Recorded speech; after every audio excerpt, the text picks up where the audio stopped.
মা বাবা ছাড়া পৃথিবীতে জন্ম নেওয়াটাই যেন এই সমাজে একটা পাপ। যখন বুঝতে শিখেছি তখন বুঝতে পেরেছি পৃথিবীতে মা বাবা ছাড়া পৃথিবীটা কতটা অসহায়। মা বাবাহীন জীবনটা কতটা কষ্টের একজন এতিম ছেলেই বুঝতে পারবে তার জীবনের অসহায় আর অক্ষমতার কষ্ট। টেনে মাধ্যমিকটা পাশ করে হাতে ফাইলগুলো নিয়ে একবার এই অফিসে আরেকবার ওই অফিসে ঘুরে বেড়াচ্ছি একটা চাকরির উদ্দেশ্যে, কিন্তু কোথাও কোনো চাকরি খুঁজে পাচ্ছি না। একটাই কারণ, টাকা পয়সা না থাকলে কখনো চাকরি হয় না। প্রথমত তাদেরকে ঘুষ দিতে হবে, আর দ্বিতীয়ত জানাশোনা একজন লোক লাগবে। কিন্তু আফসোস, আমার এসবের মধ্যে কিছুই নেই। আমার দুটো শূন্য হিত। রিকশায় বসে এসব ভাবছিলাম, আর ভাবছি নিজের রুমে গিয়ে ভাববো কি করা যায়। তখনই হঠাৎ করে সামনে তাকিয়ে দেখি কেউ অজ্ঞান হয়ে পড়ে আছে। তখনই রিকশার ড্রাইভারকে বলি থামানোর জন্য। রিকশাটা থামাতেই আমি ওনার কাছে যাই। লোকটাকে দেখতে পারলাম, মনে হয় খুবই অসুস্থ। মনে হয় হার্টের সমস্যা আছে ওনার, তাই হার্টের ব্যথায় অজ্ঞান হয়ে পড়ে আছে। বুকে হাত দিয়ে যখন ধরে ওঠাতে যাব তখনই বুঝতে পেরেছি সবেমাত্র লন্ডন থেকে পড়াশোনা শেষ করে দেশে ফিরেছি, কিন্তু আব্বুর একটাই কথা যে আগে তার ব্যবসা বাণিজ্য দেখাশোনা করতে হবে। আব্বুকে কে বোঝাবে যে মাত্র আমি পড়াশোনা শেষ করে এসেছি, এখন শুধু আমার একটাই কাজ, সেটা হচ্ছে আমার বান্ধবীদের সাথে একটু আড্ডা দিব আর ঘোরাফেরা করব। কিন্তু আব্বু তো একটা কথা শুনলই না। সামনে খেয়াল করে দেখলাম একজন বৃদ্ধ লোক অজ্ঞান হয়ে পড়ে আছে। আশেপাশে কেউ বৃদ্ধ লোকটাকে ধরছেও না। তখনই হঠাৎ করে কোথা থেকে একটা ছেলে এসে ওনাকে ধরে হসপিটালে নিয়ে যেতে লাগলো। এরই মধ্যে আমিও গাড়ি থেকে নেমে ওনার কাছে গিয়েছিলাম, কিন্তু তার আগেই ছেলেটা ওনাকে হসপিটালে নেওয়ার জন্য গাড়ি খুঁজতে লাগলো। ছেলেটার সামনে যেতেই আমি থমকে দাঁড়ালাম, এক অপলক চোখে তাকিয়ে রইলাম। ছেলেটা যেন আমার সেই স্বপ্নে আসা রাজকুমার। পাসপোর্ট, 7 ইঞ্চি লম্বা, গায়ের রং ফর্সা, আর মুখে কুচে কুচে দাড়ি। ছেলেটা দেখে এক নয়নে তাকিয়ে রইলাম। তখনই ছেলেটা বলে ওঠে, প্লিজ আমাকে একটু সাহায্য করবেন। আমি ওনাকে হসপিটালে নিয়ে যেতে চাচ্ছি, কিন্তু একটা গাড়িও খুঁজে পাচ্ছি না, আর এখানে কেউ সাহায্য করছে না। আপনি যদি একটু সাহায্যের জন্য নেমে আসতেন। তার কথায় আমার হুঁশ ফিরে আসে। তখন ছেলেটা আবারও বলে ওঠে, গাড়িটা কি আপনি ভাড়া নিয়েছেন? তাহলে আমি ওই ভাড়া টাকা দিয়ে দিব। আপনি প্লিজ আমাকে ওনাকে হসপিটালে নিয়ে যেতে সাহায্য করুন। আমি ভাড়া নিয়েছি, সমস্যা নেই, আপনি আমার সাথে চলুন। আমি এসেছি, ওনাকে দেখলাম অজ্ঞান হয়ে দাঁড়িয়ে পড়ে আছেন, কিন্তু কেউ ওনাকে ধরছে না। শুধু আপনি একমাত্র ব্যক্তি যে কিনা ওনাকে বাঁচানোর জন্য এগিয়ে এসেছেন। মেয়েটা যে কোথা থেকে এসেছে, যাই হোক, মেয়েটাকে দেখে মনে হচ্ছে ভালোই। মেয়েটার গাড়িতে উঠে হসপিটালে নিয়ে যায় ভদ্রলোকটাকে। এরপর তাড়াতাড়ি করে ডাক্তারের কেবিনে নিয়ে যায়। ডাক্তারের কেবিনে নিয়ে যেতে ডাক্তার তাড়াতাড়ি করে এমার্জেন্সি থিয়েটারে নিয়ে যায়। ছেলেটা যেভাবে চিন্তা করছি ওইভাবে মনে হচ্ছে যেন ছেলেটার কত আপন মানুষটা, কিন্তু পথে পড়ে থাকা মানুষটাকে কেউ ধরেনি। এই ছেলেটাই এসেছিল লোকটাকে ধরে হসপিটালে নিয়ে। আসলে পৃথিবীতে এখনো এমন ভালো মানুষ বেঁচে আছে, ওকে না দেখলে বুঝতেই পারতাম না। কিছুক্ষণ পর দেখলাম ডাক্তার অপারেশন থিয়েটার থেকে বের হয়ে আমার কাছে এসে বলে ওঠে, আপনি কি পেশেন্টকে নিয়ে এসেছেন? হ্যাঁ, আমি ওনাকে নিয়ে এসেছি। কেন, কোনো সমস্যা হয়েছে নাকি? ডাক্তার, ওনার কি কিছু লাগবে? আপনি আমাকে বলতে পারেন যে কোনো কিছু। আসলে ওনার একটা বড় সমস্যা আছে। সেটা হচ্ছে গিয়ে ওনাকে প্রতি মাসে রক্ত দেওয়া লাগে, আর ওনার যে রক্তের গ্রুপ, ওই গ্রুপ কারোর সাথে ম্যাচিং হয় না। ওনাকে দেখে মনে হচ্ছে উনি হয়তোবা প্রতি মাসে বাহিরে ডাক্তার দেখায়। এই মাসে মনে হচ্ছে উনি ডাক্তারের কাছে যায়নি, যার ফলে ওনাকে পরে নতুন করে রক্ত দেওয়া হয়নি, তার ফলে এমনটা হয়েছে। ডাক্তার, এখন কি করা যায় সেটা বলুন। আমাকে এখন যা করা প্রয়োজন আমি তাই করব। আমি কখনো কারো বিপদ দেখতে পাই না। এখন একটাই কথা, সেটা হচ্ছে ওনাকে রক্ত দেওয়া লাগবে। আর ওনার রক্তের গ্রুপ হচ্ছে গিয়ে ওবি নেগেটিভ। ডাক্তার, আপনার চিন্তা করার কোনো কারণ নেই, কারণ এই রক্তটা আমার আছে। তাই আপনি আমার থেকে রক্ত নিয়ে ওনাকে আপনি সুস্থ করতে পারেন। আপনার যত রক্তের প্রয়োজন আপনি আমার কাছ থেকে নিতে পারেন। ছেলেটা কথাটা বলেই ডাক্তারের সাথে কেবিনে চলে যায়। ছেলেটা যেন আমাকে ইমপ্রেস করেই যাচ্ছে একের পর এক কথা বলে। আমি বাইরে বসে আছি, ছেলেটার জন্য অপেক্ষা করছি, আর শরীরটা ক্লান্ত লাগছে। জানি না তাই হেলান দিয়ে কেন জানি চোখটা লেগে গেল। রক্ত দেওয়া শেষ হওয়ার পরে দেখলাম উনি চোখ খুললো। আমি ওনার কাছে গেলাম। ডাক্তার বলে উঠলো, উনি প্রায় 2 ঘন্টা কথা বলতে পারবেন না। আপনি যদি না থাকতেন তাহলে আজকে হয়তোবা ওনাকে বাঁচানো সম্ভব হতো না। ডাক্তার তখন ভদ্রলোকের কাছে গিয়ে বলতে শুরু করে, আজকে যদি ছেলেটা না থাকতো তাহলে কিন্তু আপনাকে হয়তোবা বাঁচানো সম্ভব হতো না। আপনি এখন কথা বলতে পারবেন না। আপনি আপনি বিশ্রাম নিন। জানা হলো না, কারণ পৃথিবীতে এমন ভালো মানুষ খুঁজে পাওয়া যায় না। আরে ডাক্তার, তেমন কিছু না। আসলে আমাদের যদি আত্মবিশ্বাস আর চেষ্টা থাকে তাহলে আমরা সবকিছুই করতে পারি। আসলে সব থেকে বড় কথা হচ্ছে বিবেক আর মনুষ্যত্ব। এই দুটো যদি কারোর মধ্যে না থাকে তাহলে তাদের জীবনটা মূল্যহীন। বাহ, আপনি কিন্তু গুছিয়ে গুছিয়ে কথা বলতে পারেন। ভদ্রলোকটা কথা বলতে পারবে না, তারপরও আমি নিজে থেকে ওনাকে অনেক কিছু বলে ওখান থেকে চলে যেতে লাগলাম। আমি আমার ছোট্ট রুমে চলে আসি। রুমটা ভাড়া নিয়েছি মাত্র কিছুদিন হলো। শহর থেকে এসেছি। আপনাদেরকে তো আমি আমার পরিচয়টাই দিলাম না। আমি হচ্ছে তানিম। আমার আগে পরে কেউ নেই। পরিবারে আমি ছাড়া আর কেউ নেই। ছোটবেলায় বাবা মাকে হারিয়ে এতিমখানায় বড় হয়েছি। নিজের সবটুকু দিয়ে মাধ্যমিকটা শেষ করেছি। আপনাদের সাথে পরিচয় হতে হতে ওই মেয়েটার কথা তো ভুলেই গেলাম।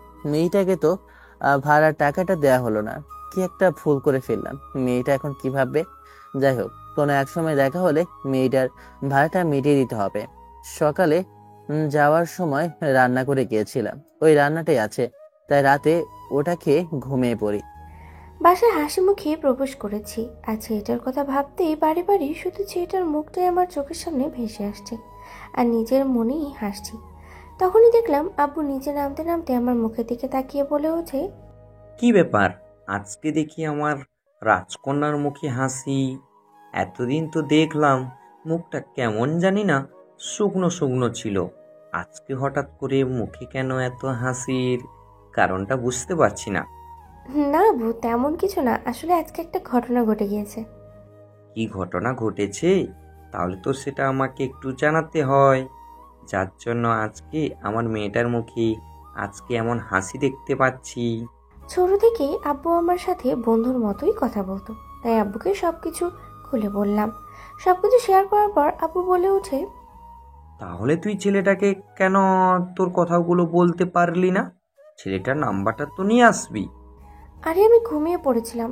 যখন আমার ঘুম ভাঙে তখন আমি ডাক্তারকে জিজ্ঞেস করেছিলাম যে ছেলেটা কোথায় গিয়েছে। ওনারা কেউ বলতে পারে না, বললো অনেকক্ষণ আগে নাকি বের হয়ে গিয়েছে। দেখ, যদি তোর কপাল ভালো হয় তাহলে অবশ্যই ছেলেটাকে পাবি।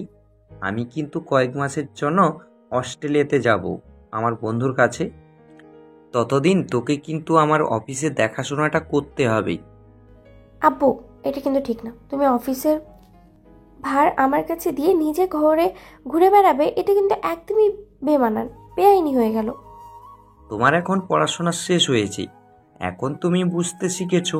আর আমাদের এত বড় কোম্পানি, তুমি ছাড়া দেখাশোনা করার মতো কেউ নেই। আব্বু কথাটা বলে আমার উপরে কাজের চাপটা দিয়ে দৌড়ে পালালো। কি আর করার, আমি রুমে গিয়ে ফ্রেশ হয়ে শুয়ে পড়লাম। সকালবেলা ঘুম থেকে উঠে ফ্রেশ হয়ে রেডি হচ্ছি। দেখি অন্য একটা জায়গায় ইন্টারভিউ দিতে পারি কিনা। একটা মাল্টি বিলিয়ন কোম্পানি দেখেছি, একটা জব আছে, কিন্তু ওখানে জব পাওয়ার চান্স মাত্র 1%। ওখানে একটা সুবিধা আছে, ওটা হচ্ছে গিয়ে ওখানে শুধু ট্যালেন্টেডদের কদর করে। তাই ভাবছি ওখানে একবার চেষ্টা করে দেখব। এমনিতেই হাতে টাকা নেই, ওখানে হসপিটালে খরচ হয়ে গিয়েছে। তার উপর খাওয়া দাওয়ার জন্য যে টাকা রেখেছিলাম তা বাসা ভাড়া দিয়ে দিয়েছি। এখন যে সকালে নাস্তা করব তারও টাকা নেই। পায়ে হেঁটে যাওয়া ছাড়া কোনো উপায় দেখছি না, কারণ হাতে তো অত টাকা নেই যে রিক্সা ভাড়া দিয়ে ওই অফিসে যাব। তাই সকাল সকাল উঠে পড়েছি, কারণ সঠিক সময় যদি না পৌঁছাতে পারি তাহলে হয়তো বা ঢুকতেও দেবে না। কারণ আমার মতো অনেকে ইন্টারভিউ দেওয়ার জন্য ওই কোম্পানিতে আসবে। আমার মতো অনেকে ওখানে কম করে হলেও হাজার হাজার মানুষ ইন্টারভিউ দেওয়ার জন্য আসে। তাদের মতো 2-1জনকে ওরা সিলেক্ট করে।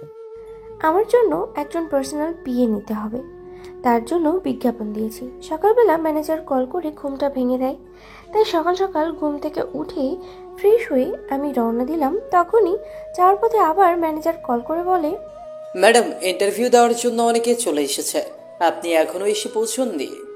আরে আমি আসতেছি, বেশি সময় লাগবে না, এই তো চলে এসেছি, কথাটা বলে কলটা কেটে দিই। রাস্তায় হাঁটতে হাঁটতে অফিসের সামনে চলে এসেছি। প্রচন্ড পরিমাণে ঘেমে গিয়েছি, তাই কি করবে বুঝতেছি না। তারপরও পকেটে থাকা রুমালটা দিয়ে ঘামগুলো মুছে ভিতরে প্রবেশ করব। তখনই দারোয়ান আমাকে দেখে বলে ওঠে, এই যে মিস্টার, কোথায় যাচ্ছেন আপনি? আমি এখানে একটা ইন্টারভিউ দিতে এসেছি। গত পরশুদিন মেল করেছিলাম, ওরা অ্যাক্টিভ করেছে। আপনার মতো লোক যাবে এখানে ইন্টারভিউ দেওয়ার জন্য? আপনার পোশাক দেখেছেন? আর অন্যদের পোশাক একটু ভালো করে দেখে নেন। আপনি তো আমাদের গার্ড, আর আপনি তো আমাদের গার্ডের জব করার এখানে যোগ্যতা রাখেন না। মানুষকে কখনো তার পোশাক দেখে বিবেচনা করাটা উচিত বলে আপনার কাছে মনে হয়?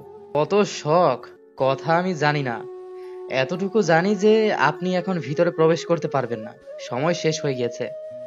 ভাই, অনেক কষ্ট করে এখানে এসেছি শুধু ইন্টারভিউ দেওয়ার জন্য। ভাই, ইন্টারভিউ দেওয়ার জন্য প্লিজ ভিতরে ঢুকে দিন। বললাম তো ঢুকতে দেওয়া হবে না। আর আপনার মতো একটা খ্যাত এমন দেখতে যার পোশাক কোনো ঠিক নেই, তাকে আমি ঢুকতে দিয়ে আমি কি চাকরি হারাবো নাকি? দারোয়ান কোনোভাবেই ঢুকতে দিচ্ছে না। কি করবো কিছুই বুঝতে পারছি না।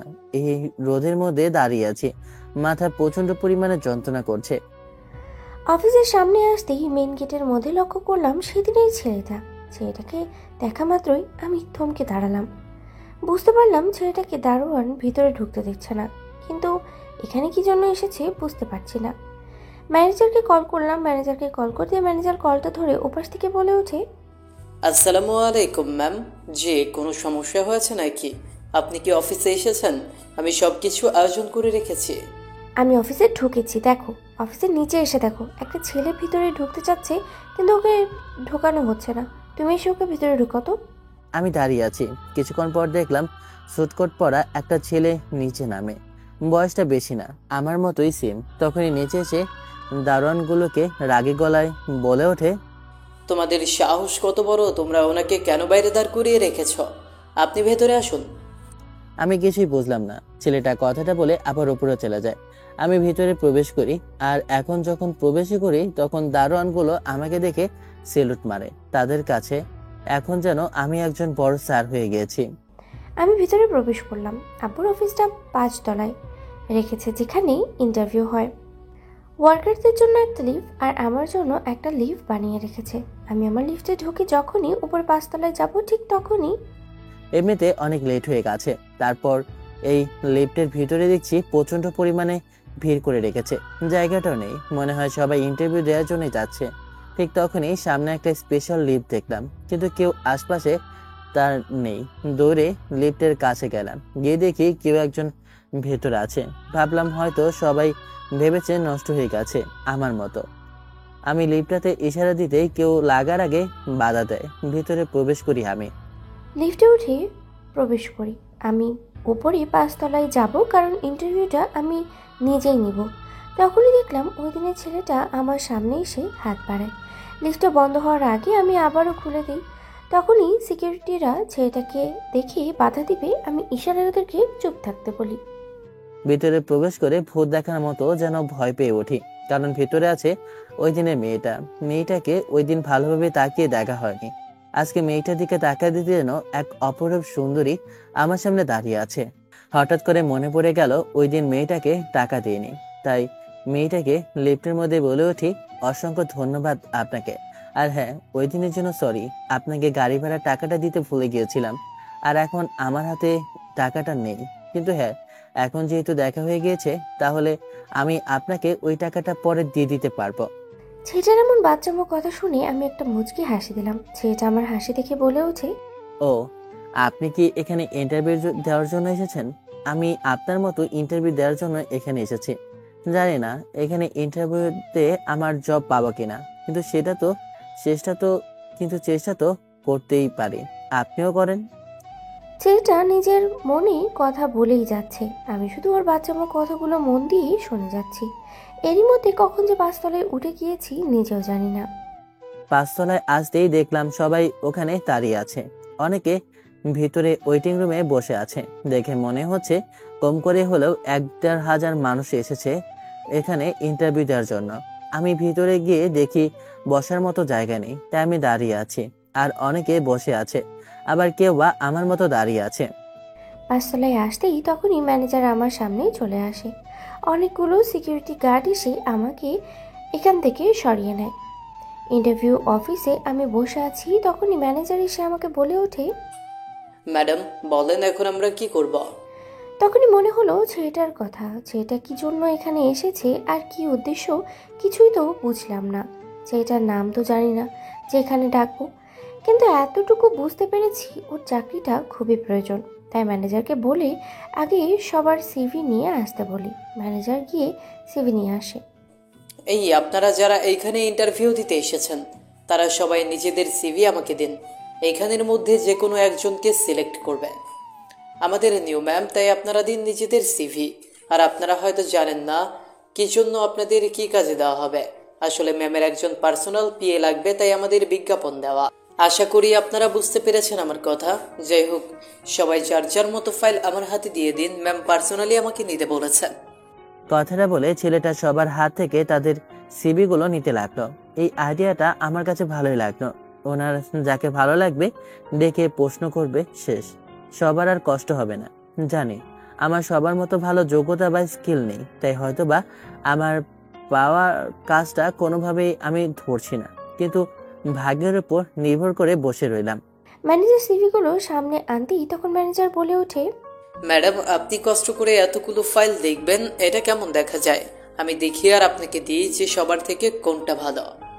আমি এখানে ভালো খোঁজার জন্য সিভিগুলো আনি নাই, আমি এখানের মধ্যে একজন মানুষকে খোঁজার জন্য সিভিগুলো তোমার কাছ থেকে এনেছি। ও আচ্ছা ম্যাডাম, তাহলে ঠিক আছে, আপনি দেখুন তাহলে। আমি এখন গেলাম, যখন আমার প্রয়োজন হবে আমাকে ডাক দিবেন, আমি বাইরে দাঁড়িয়ে আছি। বুঝলাম না ম্যাডাম, এমন কি একজন মানুষ যে সাধারণ মানুষের জন্য নিজে কিভাবে কষ্ট করে এত খোঁজাখুঁজি করতেছে? এখানে ফাইল কম করে হলেও 1,500-এর বেশি আছে। এত ফাইলের ভিতরে কিভাবে খুঁজে বের করব? তারপরও আমাকে খুঁজতে হবে। প্রায় 1 ঘন্টা খোঁজার পর আমার 200টাকে খুঁজে পেলাম। এরপরই সব সিভি নিচে ফেলে দিয়ে ওই সিভিটা আমি দেখতে লাগলাম। তামিম ইসলাম, মা বাবা কেউ বেঁচে নেই, আর মাধ্যমিকটা শেষ করেছে। সব দিক থেকেই মোটামুটি ঠিকই আছে, কিন্তু জিনিসটা খারাপ লাগলো যে ছেলেটার মা বাবা নেই। এত সুন্দর একটা ছেলে, এতিম, এর মধ্যে এত কষ্ট লুকিয়ে আছে, কিন্তু বোঝার কোনো উপায় নেই যে ছেলেটা এতটা কষ্ট সহ্য করে বেঁচে আছে। তখনই ম্যানেজার আকাশকে ডাক দিলাম। ম্যানেজারের আকাশ ভিতরে প্রবেশ করে বলে ওঠে। জি ম্যাডাম, আপনি কি আমাকে ডেকেছেন নাকি? বলুন আমি আপনার জন্য এখন কি করতে পারি। বাকি সিভিগুলো সবাইকে ফিরিয়ে দিন, আমি লোক পেয়ে গেছি। আপনি তামিম ইসলাম নামে যে আছে ওকে ডাকুন, সিভি নিয়ে যা। আমি মাথা নিচু করে ম্যামের কাছ থেকে চলে গেলাম। বুঝলাম না ম্যাম এত আগ্রহ প্রকাশ করে কেন এই ছেলেটাকে আবদার করে টেনে আসছে। এত বড় একটা কোম্পানি, ওর মতো সাধারণ একটা ছেলে এই ম্যামের চাকরি করবে, তাও আবার পার্সোনাল পিএ। এর থেকে ভালো শিক্ষিত ছেলে বসে আছে, কিন্তু ম্যাম ওদেরকে সিলেক্ট না করে ওকে সিলেক্ট করেছে। তার কারণটা বুঝলাম না। ছেলেটার পোশাকটা দেখেছো? আমার কোনোভাবেই মনে করো না ছেলেটা কোনো ভালো পরিবার থেকে এসেছে। আমার তো মনে হয় ছেলেটা কোনো বস্তি থেকে এসেছে। যাই হোক, ম্যাম যেহেতু বলেছে আমাকে এখন যেতেই হবে, তাই আমি ওখানে গিয়ে বলে উঠি, এই যে তামিম ইসলাম, তোমাকে বলছি এদিকে আসো। তোমাকে ম্যাম ভেতরে যেতে বলেছে, তোমার সাথে ম্যামের কথা আছে। আর হ্যাঁ, আপনারা সবাই চলে যান। চাকরি একজনের হয়ে গেছে, বিষয়টা ঠিক বুঝতে পারলাম না। তাহলে আমাকে কেন ভিতরে যেতে বললো? কিছুই তো বুঝলাম না। একে একে সবাই বাইর হচ্ছে, কিন্তু আমি ভিতরে প্রবেশ করতে আমার যেন পায়ের নিচ থেকে মাটি ছুড়ে যেতে লাগলো। কারণ আমার সামনে যে দাঁড়িয়ে আছে মেয়েটা যে অনেকায়না। হ্যাঁ, যাকে আমি সাধারণ মেয়ে ভেবেছিলাম সেই মেয়েটা যে এত বড় একটা কোম্পানির মালিক আমি বুঝতেই পারিনি। আমার এভাবে ভয়ে দাঁড়িয়ে থাকা দেখে মেয়েটা বলে ওঠে, কি হলো, তুমি এভাবে ভয়ে দাঁড়িয়ে রইলে কেন? তোমাকে সেই কখন বললাম যে বসার জন্য, কিন্তু তুমি কেন জানি না কি যেন চিন্তা করছো। কি বলবো কিছুই বুঝতে পারছি না। আমি সামনে থাকা চেয়ারটা টেনে বলে উঠি, আসলে আমি দুঃখিত, আমি বুঝতে পারিনি। ওই দিন আপনাকে আমি ভেবেছিলাম আপনি সাধারণ একজন মানুষ, তা ভেবে আমি আপনাকে কি না কি বলে ফেলেছি। তার জন্য আমি অসংখ্য দুঃখিত। আমি আসলে বুঝতে পারিনি। আমি আপনার গাড়িতে করে ওই লোকটাকে নিয়ে এসেছি, এমনকি আপনাকে ভাড়ার কথা বলেছি। ছি ছি ছি, এসব বলা আমার একদম উচিত হয়নি, সরি। না না, ঠিক আছে, সমস্যা নেই, আমি কিছু মনে করিনি। আপনাকে এইভাবে পোলাইট হওয়া লাগবে না। আচ্ছা, সবাইকে তো নিজেদের সিভি দিয়ে দিলেন, আমারটা দিয়ে দিন, আমি চলে যাই। কেন? আপনার কি এই চাকরিটা লাগবে না? আপনি কি এই চাকরিটা করতে চান না? সামনে মেয়েটার কথা শুনে আমি হাঁ করে মেয়েটার দিকে তাকিয়ে রইলাম, যে কি বলছে কিছুই তো বুঝতে পারছি না। তারপরও আমি জিজ্ঞেস করে বসলাম, আমি ঠিক আপনার কথা বুঝতে পারলাম না, আপনি না একজন সিলেক্ট করেছেন? হ্যাঁ করেছি, কিন্তু সেই মানুষটাকে তা না শুনে আপনি দেখছি চলেই যাচ্ছেন। আমি শুনে কি করবে বলুন, আমার তো চলে যাওয়াই লাগবে, তাই না? শুনি আর কি হবে। আপনি না অনেক বোকা। আপনি এতটুকু বুঝলেন না যে এতগুলো মানুষের ভিড়ে শুধু আপনাকেই কেন আমি এখানে রেখেছি, আর আপনার ফাইলটা খুঁজে খুঁজে কেনই বা আমি রেখেছি? এতটুকু আপনার মাথার মধ্যে ঢুকলো না? মানে আমি এখনো আপনার কথা ঠিক আমি বুঝতে পারছি না, যদি একটু ক্লিয়ার করে বুঝিয়ে বলতেন তাহলে ভালো হতো। আরে আপনাকে আমি আমার পার্সোনাল পিএ হিসেবে সিলেক্ট করেছি। আপনি এখন থেকে আমার পার্সোনাল অ্যাসিস্ট্যান্ট।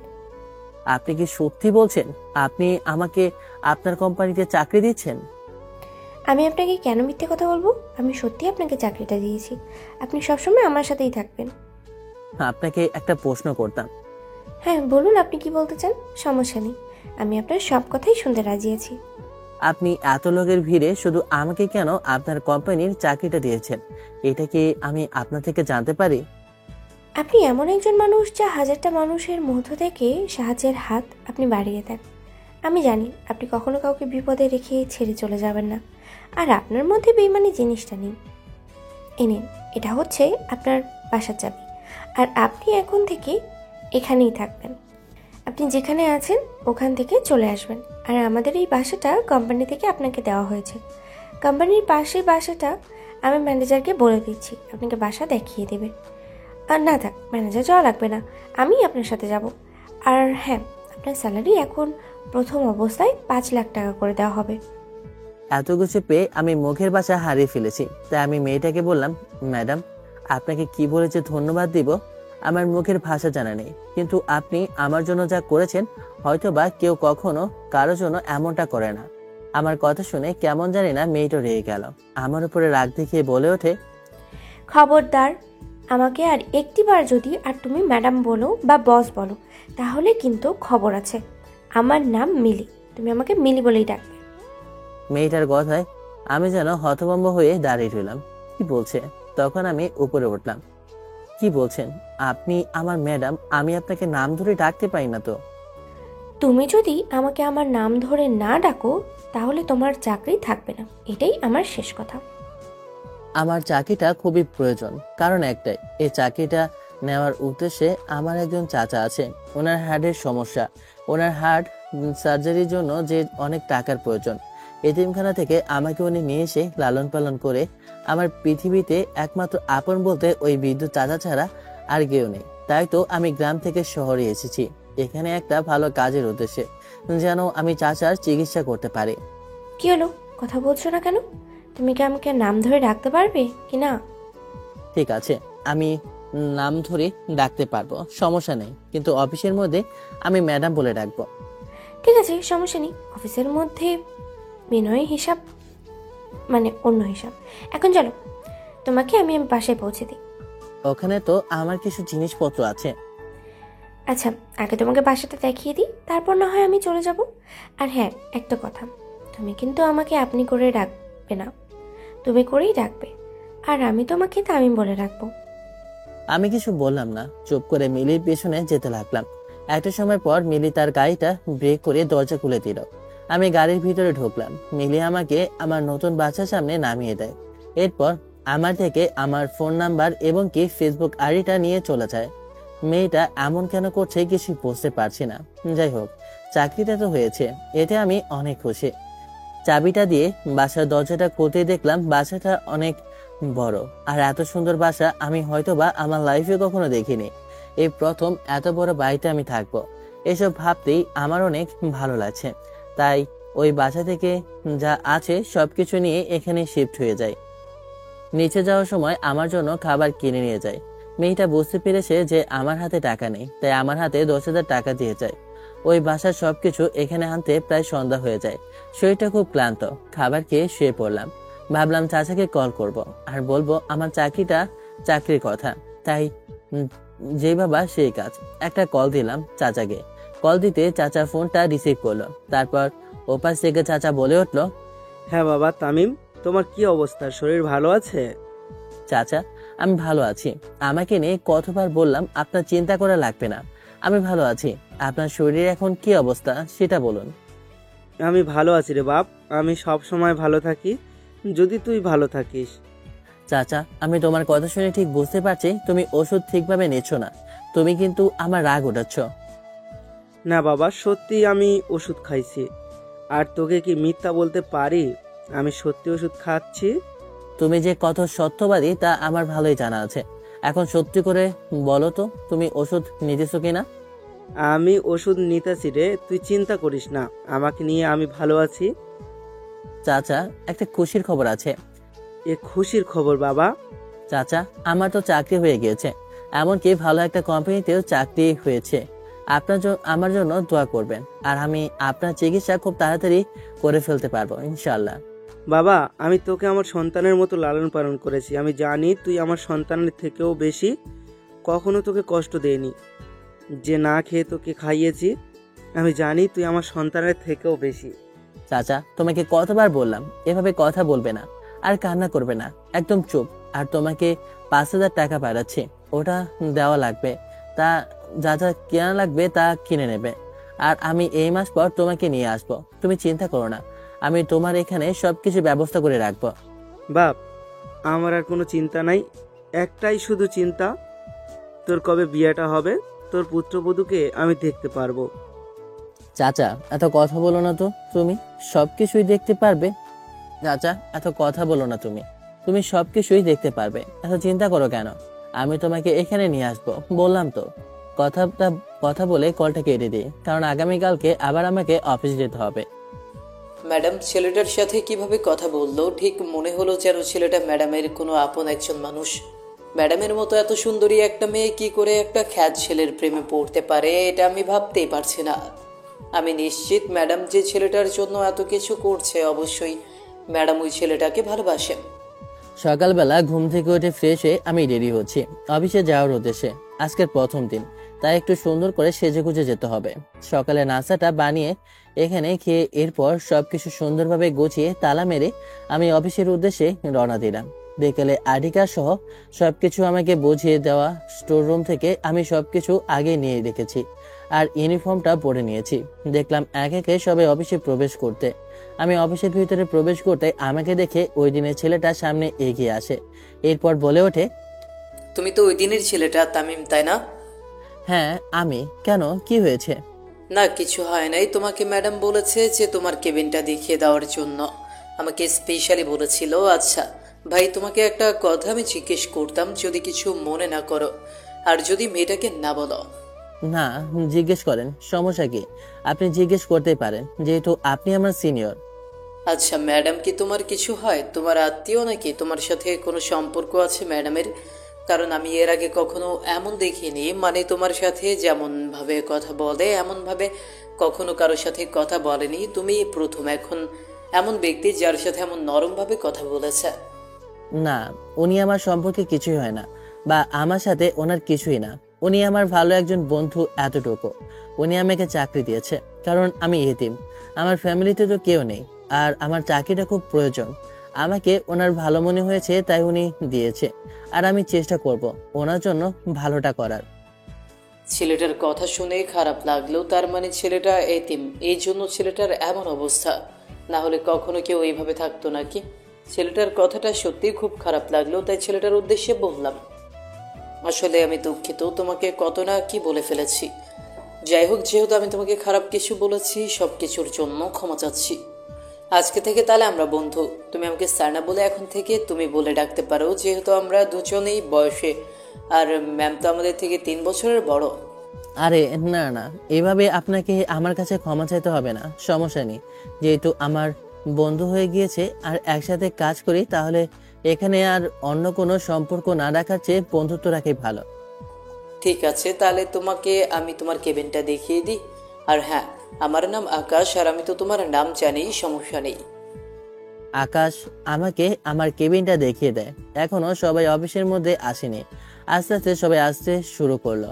আমি বসে ফাইলগুলো সবকিছু ঠিক করে রাখছিলাম, যে কাজগুলো আমাকে দেওয়া হয়েছে। তখনই হঠাৎ করে আমার সামনের কেবিনে থাকা একটা মেয়ে ডাক দিয়ে বলে ওঠে, হাই, তোমাকে তো আগে কখনো এই অফিসে দেখিনি। তুমি কি নতুন জয়েন হয়েছো?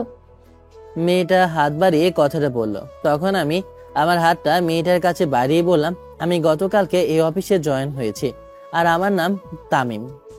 ও, ভালোই হয়েছে। তাহলে আমি একটা সঙ্গী পেলাম। তোমার এখানে একটা মোটা বসতো, সেই বিরক্তকর। আর তোমাকে দেখলাম খুবই শান্ত ও শিষ্ট। তুমি বসে মন দিয়ে কাজ করছো, একটা কথাও আমার সাথে বলছোই না। আমি তোমাকে অনেকবার লক্ষ্য করলাম, আর এতটুকু লক্ষ্য করে বুঝতে পারলাম যে মেয়েরা তোমার প্রতি অনেকটাই দুর্বল। কারণ আশেপাশে যত মেয়ে আছে সবার লক্ষ্য শুধু তুমি। তোমার দিকে সবাই তাকিয়ে রইল, কিন্তু তুমি কারো দিকে তাকাচ্ছই না। তাই আমি বুঝলাম তুমি খুব ভালো ছেলে, তাই তোমার সাথে ফ্রেন্ডশিপ করার জন্য হাতটা বাড়িয়ে দিলাম। মেয়েটার কথার উত্তরে কিছুই বললাম না, শুধু মাথা নাড়ালাম আর মুচকি একটা হাসি দিলাম। তখন মেয়েটা আবার বলে ওঠে, অফিসে আসতে অনেক লেট হয়ে গেছে। অফিসের ভিতরে প্রবেশ করতেই সবাই দাঁড়িয়ে সালাম করে উঠল। তখনই খেয়াল করলাম যে তামিম একটা মেয়ের সাথে হেসে হেসে কথা বলছে। তামিমকে একটা মেয়ের সাথে দেখে আমার জন্য মাথাটা প্রচণ্ড পরিমাণে ব্যথা হইতে লাগলো। কি করব আমি কিছুই বুঝে উঠতে পারছি না। মাথাটা খুবই বিগড়ে গিয়েছে আমার। যেন এখন মনে হচ্ছে গিয়ে মেয়েটার চোখ দুটো তুলে ফেলে দিই। ও আমার তামিমের সাথে কথা বলছিল কেন? বুকটা কেমন চিনচিন করে ব্যথা করতে লাগলো। রাগে চোখ দিয়ে আমি কেবিনে প্রবেশ করলাম, আর ম্যানেজার আকাশকে ডাক দিতেই, জি ম্যাম, কিছু হয়েছে? না মানে কিছু লাগবে নাকি?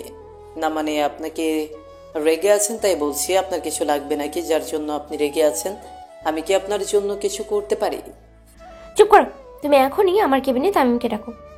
ম্যাম এতটা রেগে আছেন যে আমি নিজে ভয়ে রুম থেকে বের হয়ে যাই আর তামিমের কাছে এসে বলে উঠি, ভাই ম্যাম তোর উপর প্রচন্ড পরিমাণ রেগে আছে, তাড়াতাড়ি যা, কি করেছিস আল্লাহ জানে। যা তুই, তোকে ম্যাম ডাকছে। আমি আকাশের কথা শুনে অবাক হয়ে গেলাম। আমি কি করেছি যার জন্য আমার উপর এমন রেগে আছে? তাই আমি ভেতরে প্রবেশ করলাম। ভেতরে প্রবেশ করার আগে বললাম, জি ম্যাম, আমি কি ভেতরে আসতে পারি? হ্যাঁ, আসেন। আমি ভেতরে আসতেই আমার উপর গাড়ির চাবিটা ছুঁড়ে মেরে বলে ওঠে, আমি এখন শপিংয়ে যাব, আর তুমি আমার সাথে আমার শপিংয়ে যাবে। কিন্তু ম্যাডাম, আমার তো অফিসে অনেক কাজ আছে। আমি কি করে আপনার সাথে অফিসের কাজ ফেলে রেখে আপনার সাথে শপিংয়ে যাব? আমি তোমাকে কাজে রেখেছি, আমার যা ইচ্ছে আমি তোমাকে তাই করব। তোমার তো একটা সমস্যা হওয়ার কথা না? মিরি এতটা রেগে আছে কেন কিছুই বুঝলাম না। আমি কিছু বললাম না, চুপচাপ মাথা নিচু করে দাঁড়িয়ে রইলাম। তখন মিলি আবার আমার উদ্দেশ্যে বলে ওঠে, চলো গাড়ি বের করো। আমি তাই করলাম। গাড়ি বের করে অফিসের সামনে দাঁড়াতে মিলি গাড়িতে উঠে বসে। আমি গাড়ি চালিয়ে সামনে যেতে লাগলাম, আর মিলি আমাকে বড় একটা দেখলাম শপিং মলের সামনে থেকে কিছু মেয়ে বন্ধু দৌড়ে চলে আসে আর এসে, কি রে মিলি, ছেলেটা কে? ছেলেটাকে দেখে তো কোনোভাবেই মনে হচ্ছে না তোর গাড়ির ড্রাইভার। ছেলেটা কি হ্যান্ডসাম দেখতে। এই, তোদের বারণ করলাম না এসব করতে, রাস্তার মাঝে তোরা এসব কেন করিস? না দোস্ত, আসলেই ছেলেটা আমার খুব পছন্দ হয়েছে।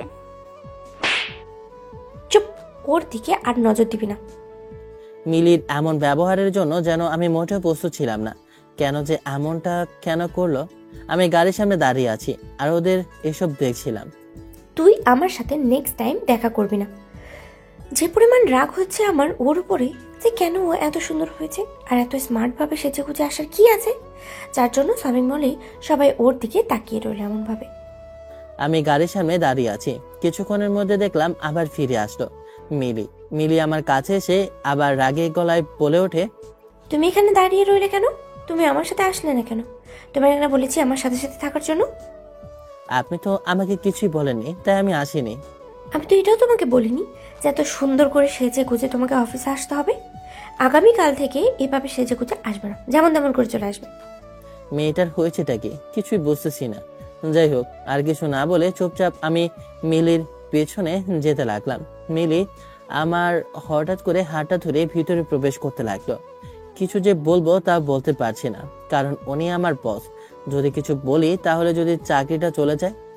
তামিমের হাত ধরে যখন আমি শপিং মলের ভিতরে ঢুকছিলাম, তখনই আশপাশের লোকজন বলতে শুরু করেছিল, ওদের মুখে শুনছিলাম, এই দুজনকে দেখো, ওদেরকে দেখে মনে হচ্ছে যেন কোনো হিন্দি সিনেমার নায়ক নায়িকা ভিতরে প্রবেশ করছে। আচ্ছা এটাকে দেখো কি সুন্দর এবং কি হ্যান্ডসাম, মেয়েটার সাথে অনেক ভালো মানিয়েছে।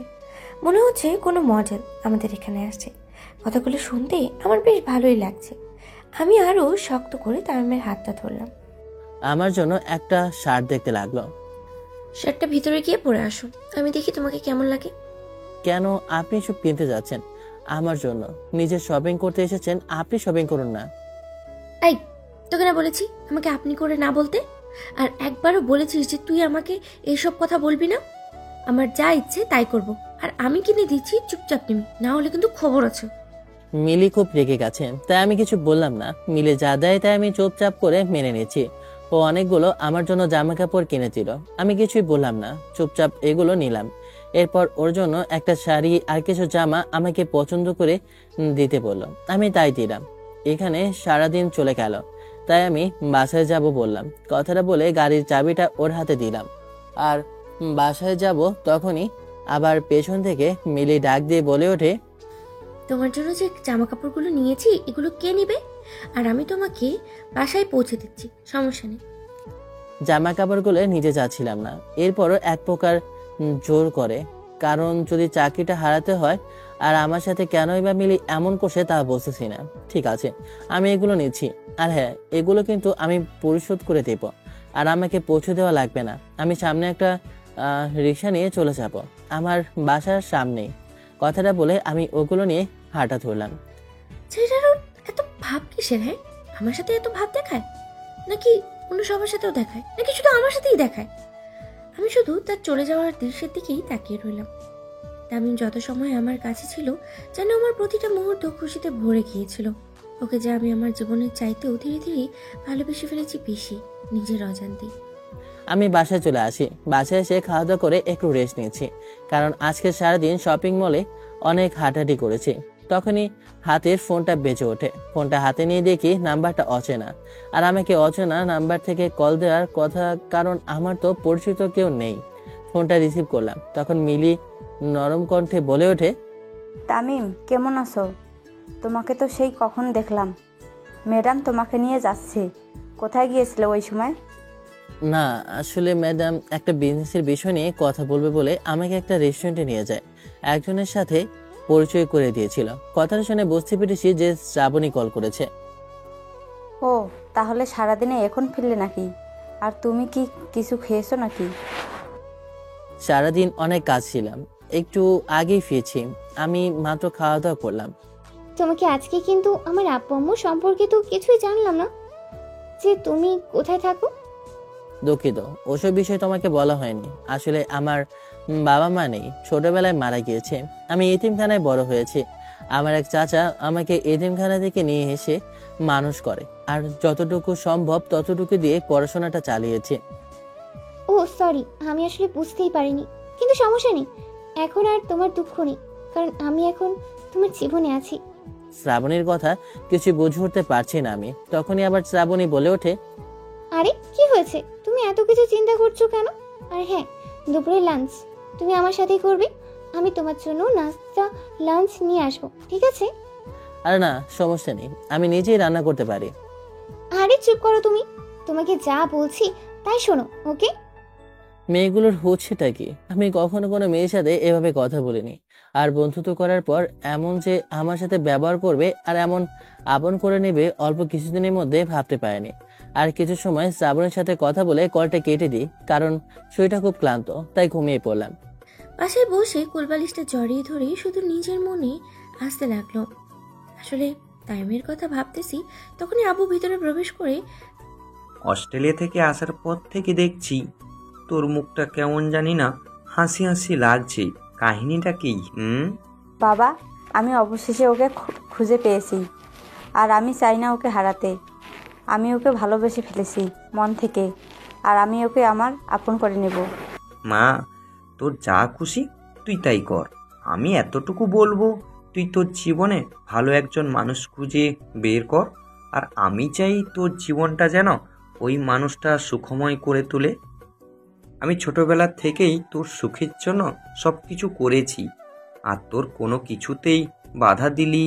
আমার বিশ্বাস তুই কখনো খারাপ মানুষ খুঁজে বের করবি না তোর জীবনের জন্য। কথাটা বলে আব্বু ওখান থেকে চলে যায়। আমি শুয়ে রইলাম। তামিমের কথা ভাবতে ভাবতে কখন যে ঘুমিয়ে পড়েছি নিজেও জানি না। সকালবেলা ঘুম থেকে উঠে ফ্রেশ হয়ে আবার অফিসে যাওয়ার জন্য রওনা দিলাম। পথের মাঝখানে দেখলাম যে শ্রাবণী দাঁড়িয়ে আছে।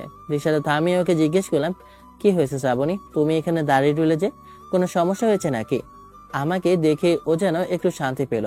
এরপর হাসি মুখে আমার দিকে তাকিয়ে বলে ওঠে, আরে বলো না, সে কখন আমি এখানে দাঁড়িয়ে রইলাম।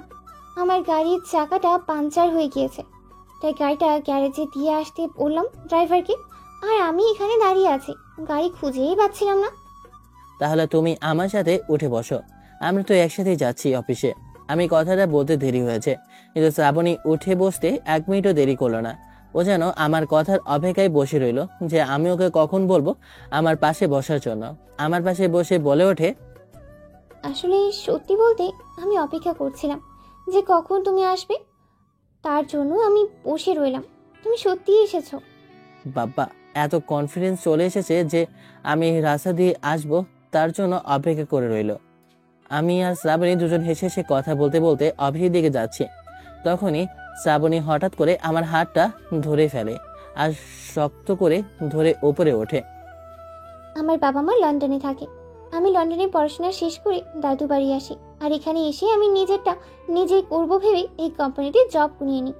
বাবা এই কোম্পানির চেয়ারম্যানের বন্ধু, কিন্তু আমি কখনো আমার আসল পরিচয় দেইনি তোমাকে। তোমাকে বলেছে মানে তোমাদের লন্ডনে ব্যবসা আছে, কিন্তু তুমি তোমার শখের বশত এখানে বসে আছো? তুমি ঠিক ধরেছো, আমি এই জন্য এখানে বসে আছি। অফিসের সামনে আসতেই আমি রিক্সা থেকে নামবো, তখনও আমার হাত ধরে রেখেছে শ্রাবণীকে ইশারায় বললাম হাতটা ছাড়ার জন্য। তখনও দেখে লজ্জা পেয়ে হাতটা ছেড়ে দৌড় দিয়ে অফিসের ভিতরে প্রবেশ করে। আমিও অফিসের ভিতরে প্রবেশ করি। আমাকে দেখে আকাশ বলে ওঠে, কিরে ভাই, বুঝলাম না তুই মেয়েদের এভাবে কি করে ইমপ্রেস করতে পারিস। আমি জানি না, আমাকে একটু শিখিয়ে দে না ভাই। তোর পেছনে দেখি কত মেয়ে পড়ে আছে। ঠিক বুঝলাম না আমি তোমার কথা। আমি তো কখনো কোনো মেয়ের সাথে কথা বলতে চাইনি বা বলার ইচ্ছাও নেই। আমি ম্যামকে কখনো দেখিনি এমনভাবে কথা বলতে, কিন্তু তোর সাথে যেভাবে কথা বলে মনে হয় ম্যাম তোকে ভালোবাসে। আরে তেমন কোনো বিষয় না, শুধু শুধু তুমি এইসব কথা ভাবছো। এখন তো দেখছি তোর পেছনে শ্রাবণী ম্যামের মেয়েটাও পড়ে আছে। পুরো অফিসের যত মেয়ে কলিগ আছে সবাই তোর পেছনে পড়ে আছে। ধুর ভাই, তুমি শুধু শুধু আমাকে এইসব কথা বলছো। তেমন কিছু না, আমি এখানে এসেছি একটা ভালো জবের উদ্দেশ্যে, আর আমার এখানে চাকরিটা খুবই প্রয়োজন। এতটুকু ঠিক আমি বুঝতে পেরেছি তুমি ভালো ছেলে, কিন্তু মেয়েরা তোমার প্রতি কেন এই দুর্বল হয় আল্লাহ জানে। অফিসে এসে নিজের কাজগুলো করছিলাম। এখনো মিলি অফিসে আসেনি, মনে হয় ঘুমাচ্ছে। তাদের ব্যক্তিগত বিষয়, সে বস আর আমি কর্মচারী, তাই আমার কাজ আমার করাটাই দরকার। ওর কথা আমি কেন ভাবছি কিন্তু জানি না, বারবার শুধু ওর কথাই মনে পড়ছে। ওর মুখটা বারে বারে আমার সামনে ভেসে আসছে। ওকে যে কোনো ছেলে ভালোবাসতে বাধ্য, কারণ একটাই, ওর টানা টানা দুটি চোখ যে কোনো মানুষকে ওর ওই গভীর চোখের মধ্যে ডুবিয়ে ফেলতে সম্ভব রাখে। আমি বসে এসব কথাই ভাবছিলাম, তখনই মনে পড়লো আমাকে অনেকগুলো কাজ দিয়েছে, কাজগুলো শেষ করতে হবে। কাজ করতে লাগলাম। কাজ করতে করতে যে কখন লাঞ্চের সময় হয়ে গেছে বসেই পারিনি। এখন অব্দি মিলি অফিসে আসেনি। আমি বসে কাজ করছি, তখনই হঠাৎ করে পেছন থেকে কেউ ডাক দিয়ে বলে ওঠে, কি হয়েছে তামিম? তুমি কি সারাদিন বসে বসে কাজ করবে, নাকি লাঞ্চের সময় হয়েছে? তাড়াতাড়ি চলো, তুমি এখন আমার সাথে লাঞ্চ করবে। আমি তোমার জন্য লাঞ্চ নিয়ে এসেছি। এক প্রকার জোর করে আমার হাত ধরে টেনে আমাকে নিয়ে যায় শ্রাবণী। এরপর শ্রাবণী আমাকে ছেড়ে দিয়ে বলে ওঠে, তুমি খাও, আমি খাবো না, কারণ আমার হাত কেটে দিয়েছে, তাই তুমিই খাও। তো কি হয়েছে, আমি তোমাকে খাইয়ে দিচ্ছি। আমি তো তার জন্যই অপেক্ষা করছিলাম, তুমি কখন যে তোমার হাতে আমাকে খাইয়ে দেবে, তাই তো এত বাহানা করে তোমার কাছে এসেছি। আমি মনে মনেই কথাটা বললাম। কি ব্যাপার, এমন ভাবে তাকিয়ে রইলো কেন? আমি খাইয়ে দিচ্ছি বললাম তো। তুমি তোমার হাতে যদি আমাকে বিষ খাইয়ে দাও, তাহলে আমি খেতে রাজি আছি। তুমিও না বোকার মতো কথা বলো। তামিমের কথা শুনে হি হি করে হেসেই দিলাম। হাতের ফোনটা বেজে ওঠে। ফোনের স্ক্রিনে তাকিয়ে দেখি বড় বড় করে লেখা আছে বস। বুঝতে আর বাকি নেই যে ম্যাডাম কল করেছে। ফোনটা রিসিভ করতে নাকি কথা বলে ওঠে, তোমাকে একটা কাজ দিয়েছি আমি, আজকে একটু লেট হয়েছে, তাই আমি ওর খোঁজ নিতে পারিনি। তুমি একবার ওর খোঁজ নিয়েছো যে ও কি করছে, কোথায় যাচ্ছে আর কি খাচ্ছে? ম্যাডাম, আপনি তামিমের কথা বলছেন? তুমি কি এখন তোমার চাকরিটা হারাতে চাও? তুমি জানো না আমি কার কথা বলছি? আর তোমাকে কি জন্যই বা আমি এখানে রেখেছি? ম্যানেজারের পোস্টেই কেনই বা এতদিন ধরে তুমি পড়ে আছো? সরি ম্যাম, আমি বুঝতে পেরেছি, আরও অনেক কিছুই আমি জানি। এগুলো কি আপনাকে বলবো আমি? তাহলে কি আমি তোমার সাথে কথা বলার জন্য কল করেছি নাকি? হ্যাঁ, তাড়াতাড়ি বলো যে তামিম সারাদিন কি করলে। কি করে নাই বলেন? আমাদের যে নতুন কলিগ মেয়েরা আছে শ্রাবণী, ওর সাথে একসাথে রিক্সায় এসেছে, এরপর একসাথে বসে কথা বলছে, এখন তো দুপুরে একসাথে খেতেও বসেছে। আকাশের মুখে এসব কথা শুনে রাগটা প্রচণ্ড পরিমাণে বেড়ে গেল। হাতের ফোনটা একটা আছাড় দিয়ে ভেঙে ফেলি এবং এমনকি আমি অফিসের সামনেই চলে আসি। অফিসের সামনে এসে দেখি যে ওরা দুজনাকে খাইয়ে দিবে। তখনই আমি এসে খাবারটা ফেলে দিয়ে বলে উঠি, তোমাকে এসব নষ্টামি করার জন্য আমি এখানে চাকরি দেইনি, তোমাকে আমি দিয়েছি আমার কাজ করার জন্য। ম্যাম, ওকে কিছু বলবেন না, ওর কোনো দোষ নেই। আমার হাত কাটা ছিল, তার জন্য আমি খেতে পারছিলাম না, তাই আমাকেও খাইয়ে দিচ্ছিল। মিলি এসেই আমার গালে ঠাস করে একটা থাপ্পড় মারে আর হাতের খাবার পড়ে যায়। আপনার আর সবাই তাকিয়ে রইল। আমি মাথা নিচু করে দাঁড়িয়ে রইলাম। তুমি একটা কথাও আমাকে বলবে না? তুমি কি চাও তোমার চাকরিটা চলে যাক? আমার ভুল হয়েছে, আমার সব এখানে করা একদমই উচিত হয়নি। তোমাকে আমি চুপ করতে বলেছি। তামিম, তুমি এখনই আমার কেবিনে আসো। কথাটা বলে হনহন করে আমি আমার কেবিনে এসে বসে পড়লাম। আর প্রচণ্ড পরিমাণে রেগে আমার পুরো শরীরটা নেমে গেছে। কিছুক্ষণ পর তামিম ভিতরে প্রবেশ করে আর ভিতরে আসতেই ওর উদ্দেশ্যে ফেটে উঠলাম আমি। আমি যখনই শ্রাবণীকে খাইয়ে দিতে যাব তখনই কোথা থেকে মিলি ম্যাম এসে এমন একটা কাণ্ড করে বসলো যার জন্য আমি মোটেও প্রস্তুত ছিলাম না। আমি ভয়ে ভয়ে মিলি ম্যামের কেবিনে প্রবেশ করলাম। প্রবেশ করতে মিলি ম্যাম বলে ওঠে, এখন থেকে তুই আমার সাথে অফিসে আসবি এবং কি আমার সাথেই বাসায় যাবি। আর হ্যাঁ, তুই কখনো লাঞ্চ এখানে করবি না, আমার সাথে করবি। ম্যাডাম এতটা রেগে আছে যে রাগির চোখে ওনাকে খুবই ভয়ঙ্করই লাগছে আর মুখগুলো কেমন জানি না লাল হয়ে গিয়েছে। ওনার এমন ভয়ানক চেহারা দেখে আমি ভয়ে মাথা নিচু করে শুধু হ্যাঁ শব্দ করলাম, আর কিছুই বললাম না। কারণ আমার যে আর কিছুই করার নেই। আমাকে যদি অপমান করা হয় তাহলে যে আমাকে এখানে থাকতেই হবে, কারণ যে আমার চাচার চিকিৎসার জন্য টাকার প্রয়োজন। যাও নিজের কেবিনে গিয়ে বসো। আমি কিছু বললাম না, চুপচাপ মাথা নিচু করে নিজের কেবিনে বসে রইলাম। এক এক করে সবাই নিজেদের কেবিনে চলে আসে। এরপর শ্রাবণী এসে পড়লো আর আমার উদ্দেশ্যে বলল, আচ্ছা ম্যাডাম, তোমার সাথে এমন করছে কেন? তুমি আমাকে খাইয়ে দিচ্ছ, এতে ম্যাডামের এত কেন জ্বলছে? সমস্যা নেই, আমি তোমার বাসায় সারা জীবনের জন্য চলে যাব। মানে তোমার কথা আমি ঠিক বুঝতে পারছি না, কি বলতে যাচ্ছ তুমি? যা বোঝায় আমি তোমাকে আগামীকাল বুঝিয়ে বলবো, এখন বলতে পারবো না। বাইরে দেখছি এখনো কথা বলছে তামিম ওই মেয়েটার সাথে। আমার বুকের ভেতর কেমন জানি চিনচিন করে ব্যথা করতে লাগলো, তাই আকাশকে ডাক দিলাম। তখন আকাশ এসে বলে, জি ম্যাম, কিছু হয়েছে নাকি? না মানে কিছু লাগবে নাকি? তুমি গিয়ে তামিমের কেবিনটা আমার এখানে নিয়ে আসো। কিন্তু ম্যাম, আপনি তো বস, আর ওর কেবিনটা আপনার এখানে নিয়ে আসা ঠিক একদম উচিত হবে। Shut up! তোমাকে যা বলেছি তাই করো, আমাকে রাগিও না, নাহলে তোমার এখনই চাকরিটা থাকবে না বলে দিলাম। সরি ম্যাম, আমি এখনই ওর কেবিনটা আপনার পাশেই দিচ্ছি। তাড়াতাড়ি যাও এক্ষুনি। আমি শ্রাবণীর সাথে কথা বলছিলাম কারণ কাজ শেষ। তখনই আকাশ আমার কাছে এসে বলে ওঠে, বাই তামিম, তোকে ম্যাডাম বলেছে ম্যাডামের ওখানে যাওয়ার জন্য, কারণ এখান থেকে তোমার কেবিনটা ওইখানে নেওয়া হয়েছে। কিছুই বুঝলাম না যে কেন ম্যাম আমাকে ওই কেবিনে নিয়ে যাচ্ছে, আর শ্রাবণী তো হাঁ করে তাকিয়ে রইল। তারপর আমি ওইখানে ম্যামের পাশের কেবিনে গিয়ে বসলাম। ম্যাম আমাকে আরো 1000টা কাজ দিয়ে বসিয়ে রাখলো। এখন যেন পুরো সপ্তাহ আমি কাজ ছাড়া আর কিছুই বুঝতে পারবো না। অফিস ছুটির সময় তখনই আমার দিকে তাকিয়ে মিলি বলে ওঠে, চলো আমরা বাইরে গিয়ে খেয়ে আসি। এমনিতে মিলির উপর অনেকটা রাগ হলো, তাই একটু রাগ দেখিয়ে বললাম, প্রয়োজন নেই ম্যাম আমার কারো অনুদানের। আমি কারো অনুদান নিতে চাই না, আর আমি নিজে রান্না করে খেয়ে নিতে পারবো। কথাটা বলে আমি অফিস থেকে বের হয়ে যাই। যেহেতু আমার ছুটি হয়ে গিয়েছে তাই মিলি আমাকে চাইলেও আটকে রাখতে পারবে না। কারণ এটাই যে আমাকে অপমান করেছে সবার সামনে মিলি, তাই ওর উপর রাগ একটু তো থাকবেই। তবে মনে হয় আমার ব্যবহারে খুব কষ্ট পেয়েছে। ওর সাথে এমনটা করা আসলেই উচিত হয়নি আমার। আমি বাসায় চলে আসি। বাসায় এসে রান্না করতে বসে পড়লাম। রান্না করছি কারণ দুপুরে তো খেতে পারিনি। আপনার তো দেখেছেন তার জন্য কি জন্য এমন ঝামেলা হয়েছে। তখনই ফোনটা বেজে ওঠে। ফোনটা রিসিভ করতেই তামিম, গতকাল সকালের জন্য আমি আসলে দুঃখিত। দুপুরে যে এমনটা ম্যাম তোমার সাথে করবে আমি বুঝতে পারিনি। আরে, এতে ক্ষমা চাওয়ার কোনো প্রয়োজন নেই। আমি তো বুঝেছি এখানে তোমার কোনো দোষ নেই। আসলে আমার কপালটাই যে এরকম খারাপ। আমার সারা জীবন এভাবে অপমানিত আর মানুষের কথা শুনে এসেছি। এভাবে বলো না প্লিজ।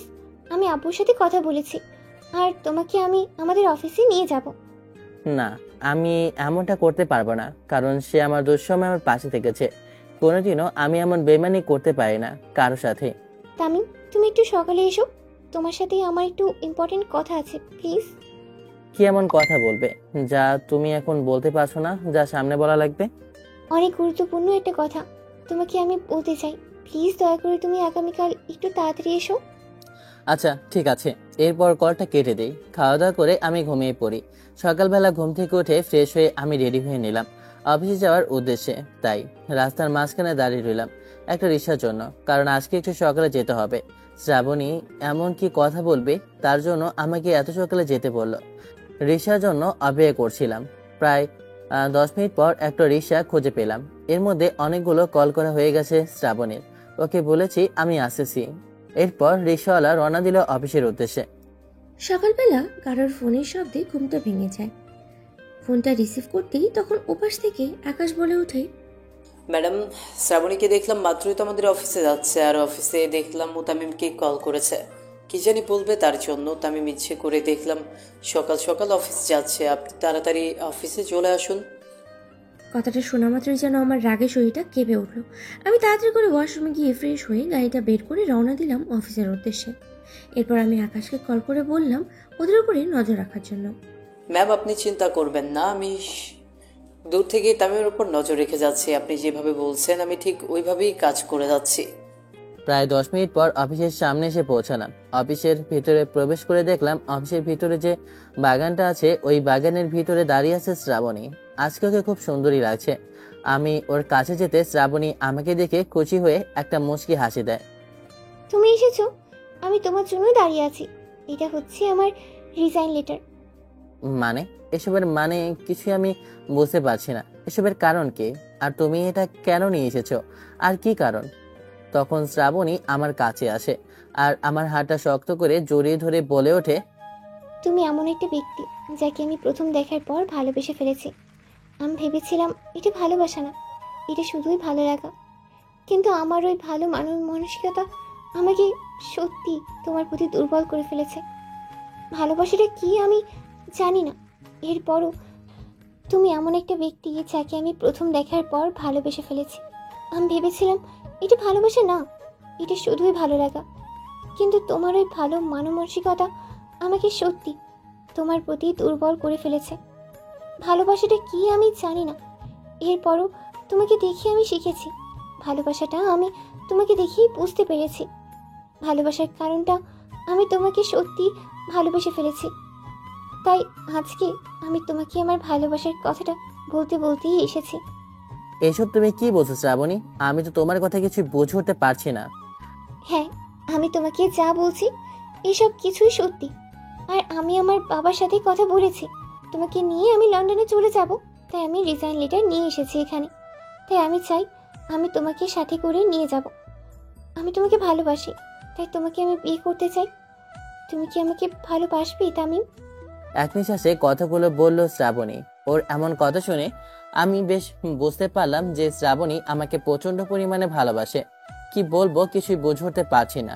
তাই আমি ওর উদ্দেশ্যে বলতে শুরু করলাম, গাড়িটা খুব দ্রুত চালিয়ে আমি অফিসে চলে আসি। আমার শরীরটা কাঁপতে শুরু করেছে। যে কি জন্য ওরা এত সকালে দেখা করতে আসলো? বুকটা শুধু ঢুকঢুক করে শব্দই করছে। আমার জন্য হৃদপিণ্ডটা এখনই বের হয়ে আসবে। শ্রাবণী, ভালোবাসা কখনো পাপ হয় না, ভালোবাসা কখনো অন্যায় না। ভালো যে কোনো মানুষকেই বাসা যায়, কিন্তু সে ভালোবাসা যদি একতরফা হয় সে ভালোবাসা কখনো পূর্ণতা পায় না। আমি তোমাকে শুধু আমার একজন ভালো বন্ধু মনে করি, এর চেয়ে বেশি কিছু না। আমাকে তোমার ভালোবাসলে কি হবে বলো? আমার কিছুই কমে আছে? আমার সব দিক থেকেই আছে, আমার সব কিছু তোমার। দেখো শ্রাবণী, আমি জানি তোমার অনেক বড় লোক এবং দেখো শ্রাবণী, আমি জানি তোমরা অনেক বড় লোক এবং কি তোমরা এই কোম্পানি থেকে অনেক বড় লোক। আমি তোমাদের কোম্পানির নাম শুনেছি, কিন্তু ভালোবাসা কখনো টাকা দিয়ে মাপা যায় না শ্রাবণী। শ্রাবণী, ধনী গরিব সবারই ভালোবাসার অধিকার আছে, কিন্তু তাই বলে ভালোবাসা কখনো টাকার কাছে হেরে যায় না। তুমি অপরূপ সুন্দরী, তুমি আমার থেকেও ভালো একজন মানুষ পাওয়া ডিজার্ভ করো। আমার ভালো মানুষের প্রয়োজন নেই, আমার শুধু তোমাকে প্রয়োজন। কথাটা বলে কান্না করতে করতে শ্রাবণী আমাকে জড়িয়ে ধরলো। তখন আমি ওকে বোঝানোর চেষ্টা করলাম, দেখো শ্রাবণী, আমি একজনকে ভালোবাসি, হয়তোবা তার মধ্যে আমার কোনো কিছুই নেই। আমি গরিব, সে বড়লোক, তাই হয়তোবা আমি আমার মনের কথা কখনো তাকে বলতে পারবো না, কিন্তু আমি তাকে ভালোবেসেছি। তুমি আমার সুদীপ বন্ধু, ভালো একজন বন্ধু, এর চেয়ে আমি তোমাকে নিয়ে অন্য কিছু ভাবতে পারবো না। আমাকে শ্রাবণী আরো শক্ত করে জড়িয়ে ধরে কান্না করতে করতে বলে ওঠে, আমি তোমাকে সত্যিই অনেক ভালোবাসি, আমি তোমাকে ছাড়া যে বাঁচতে পারবো না। আমাকে জড়িয়ে ধরে কান্না করতে করতে এসব বলছিল, তখনই পেছন থেকে হঠাৎ করে কেউ না বলে চিৎকার করে, তবে তুমি আমার সাথে এমনটা করলে? কথাটা বলে আমি দৌড়ে ওখান থেকে সোজা চলে যেতে লাগলাম। আমি বুঝতে পেরেছি আমাকে শ্রাবণী জড়িয়ে ধরেছে, এসব কথা বলেছে। এসব কথা মিলি রেগে আর অনেকটা কষ্ট পেয়েছে, তাই ওখান থেকে চলে গেল। আমি ওকে বোঝানোর চেষ্টা করলাম, ওকে একটা কথাও শুনলো না। আর আমাকে তো শ্রাবণী শক্ত করে জড়িয়ে ধরে আছে। কোনো রকম শ্রাবণীকে বুঝিয়ে আমি ওখান থেকে চলে আসলাম। তখন দেখলাম আকাশ দাঁড়িয়ে আছে। তখন আকাশকে জিজ্ঞেস করলাম, ভাই, তোমাকে আমি সত্যি একজন ভালো বন্ধু মনে করি, সত্যি করে বলো বিষয়টা কি? দেখ ভাই, আমি তখন তোকে মিথ্যা কথা বলতে চাইনি, কিন্তু আমি যদি তোকে সব কিছু খুলে বলতাম তাহলে আমার চাকরিটা থাকতো না। ম্যাডামের কথা ছিল যে আমি সব সময় তোর উপর নজর রাখার, তাই তুই কি করিস, কার সাথে কি করার, সব কিছুই তথ্য আমি ম্যাডামকে দিতাম। কিন্তু ম্যাডাম এসব করার কারণ কি? উনি তো এসব কখনো কারোর সাথে করে না, তাহলে আমার সাথে কেন উনি এরকম করছে? তুই আসলেই একটা বোকা। একটা মেয়ে একটা ছেলের জন্য এত কিছু কেন করে, এত কেয়ারে, এত যত্ন। কোনো মেয়ে যদি তার সাথে কথা বলে এতদিন বুঝতে পারিস না তুই? ম্যাডাম তোকে ভালোবাসে, তোকে নিজের করে চায়, তাই ম্যাডাম এসব সহ্য করতে পারে না। তাই তো আজকে তোকে ওর সাথে দেখে এতটা রেগে ওখান থেকে বের হয়ে গেল। ম্যাডামের চোখে আমি পানি দেখলাম। কিন্তু আমি তো ওনাকে বোঝানোর চেষ্টা করলাম, উনি তো শুনলই না। আমি ওখান থেকে চলে যাই বাসায়। বাসায় এসে ভাবতে লাগলাম আমার সাথে কি সব হচ্ছে। গ্রাম থেকে এসেছি সাধারণ একটা জীবন কাটাবো, কিন্তু এই শহরে যেন আমার কাছে এখন বিষাক্ততার মতো লাগছে। আমি বসে এসব ভাবছিলাম, অমনি ফোনটা বেজে ওঠে। ফোনের স্ক্রিনে তাকিয়ে দেখি ফোনের নাম্বারটা অচেনা। তারপরে ফোনটা রিসিভ করলাম। ইচ্ছে না থাকা সত্ত্বেও কেন জানি না ফোনটা রিসিভ করলাম। ফোনটা রিসিভ করতে ওপাশ থেকে কেউ কান্না কণ্ঠে বলে ওঠে, বাবা, তুমি কি তামিম? হ্যাঁ জি বলুন, আমি তামিম। কেন আপনি কান্না করছেন কেন? কোনো সমস্যা আপনার? আর আপনাকে তো আমি চিনতে পারছি না। বাবা, তুমি আমাকে চিনবে না, আমি তোমাদের অফিসের চেয়ারম্যান। আমার মেয়ে মিলি আজকে মৃত্যুর সাথে পাঞ্জা লড়ছে, তোমাকে অনেক ভালোবাসি, তাই তোমার জন্য ও সুইসাইড করেছে। তুমি আমার মেয়েকে বাঁচাও বাবা, আমরা ঢাকা হসপিটালে আছি। মিমির বাবার মুখে এমন কথা শুনে আমার যেন পায়ের নিচ থেকে মাটি সরে যেতে লাগলো, কারণ আমি তো মিলিকে ভালোবাসি। তাহলে কি মিলি বলবো যে নিজের কষ্টগুলো না ধরে রাখতে পেরে সুইসাইড করতে গেল? আমি আর এক মুহূর্ত ওখানে দাঁড়িয়ে রইলাম না, সোজা দৌড়ে চলে গেলাম হসপিটালের উদ্দেশ্যে। বুক ফেটে কান্না আসে, কি করবো বুঝে উঠতে পারছি না, কারণ আমার জন্য যে আজকে মিলির এমন অবস্থা। আমি হসপিটালের ভিতরে আসতে আমাকে দেখে মিলির বাবা জড়িয়ে ধরে কান্না করতে করতে বলে ওঠে, বাবা, তুমি আমার মেয়েটাকে বাঁচাও, তুমি ছাড়া আমার মেয়েটাকে বাঁচানোর মতো কেউ নেই, কারণ আমার মেয়ে যে তোমাকে ভালোবাসে।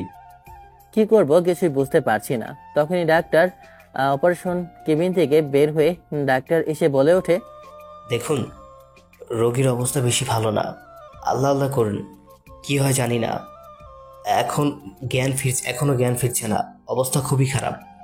কথাটা শুনে আমার যেন শরীরটা কেঁপে উঠলো, যে কি থেকে কি হয়ে গেল। আমার একটা ভুলের জন্য আমার আজকে মিলি এমন অবস্থা। আমি কখনো নিজেকে ক্ষমা করতে পারবো না। আমারও চোখে পানি পড়তে লাগলো। তখন আকাশ আমার পাশে এসে বলতে লাগলো, কান্না করিস না, দেখ ম্যাডামের কিছুই হবে না, আল্লাহ পাক তোদেরকে কখনোই আলাদা করবে না। আমি ওখান থেকে সোজা মসজিদে চলে গেলাম। হসপিটালে যে মসজিদটা আছে ওখানে গিয়ে জায়নামাজটা পেতে আল্লাহ তাআলার কাছে 2 রাকাত নফল নামাজ পড়ে কান্না করতে করতে বলে উঠলাম, তামিম তাড়াতাড়ি আসো, তোমাকে ডাকতে ডাকতে তোমাকে কেবিনে যেতে বলছে, তাড়াতাড়ি তুমি বের হও। আকাশের মুখের কথা শুনে আমি দৌড়ে ডাক্তারের কাছে যাই।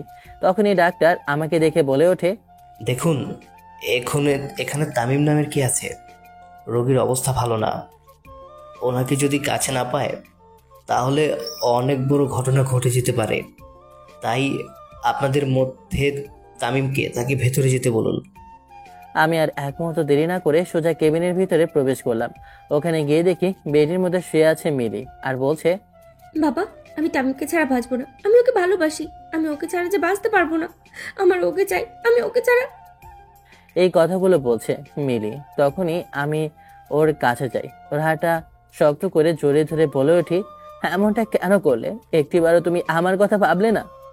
চোখ মেলে তাকিয়ে দেখি আমার সামনেই দাঁড়িয়ে আছে তামিম।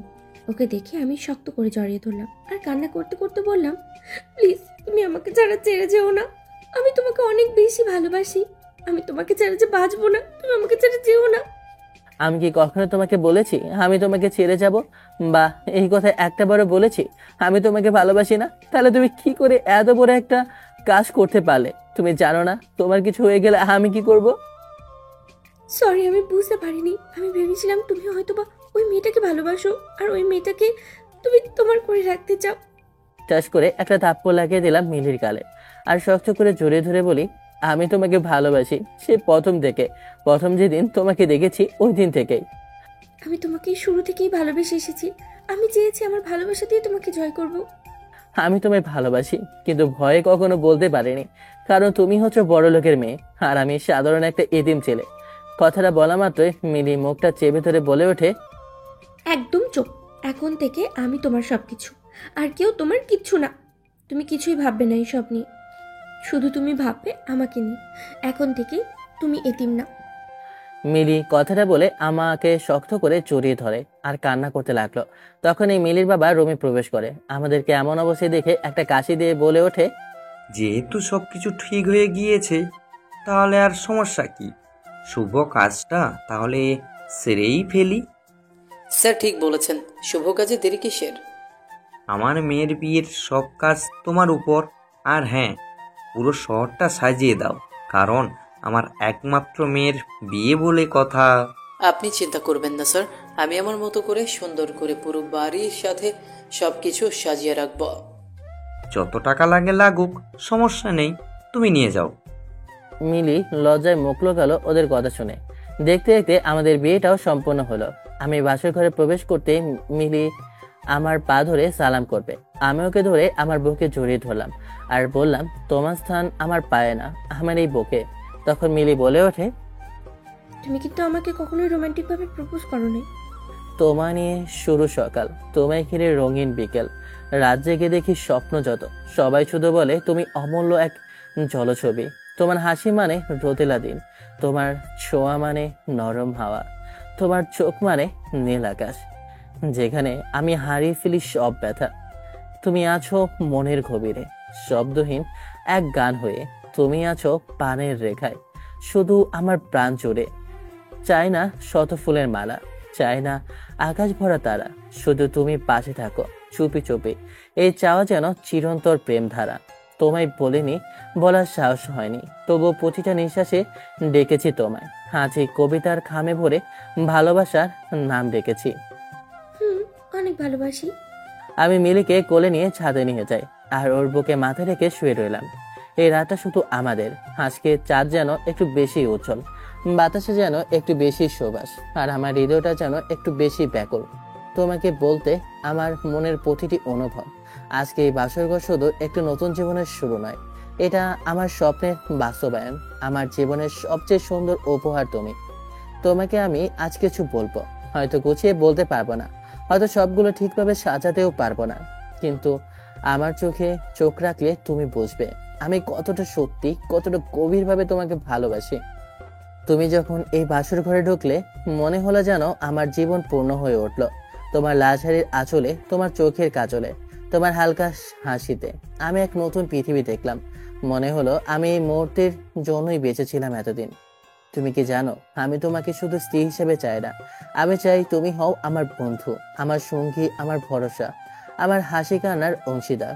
আমি চাই প্রতিটি সকাল তোমার মুখ দেখে শুরু হোক আর প্রতিটি রাত তোমার কাঁধে মাথা রেখে শেষ হোক।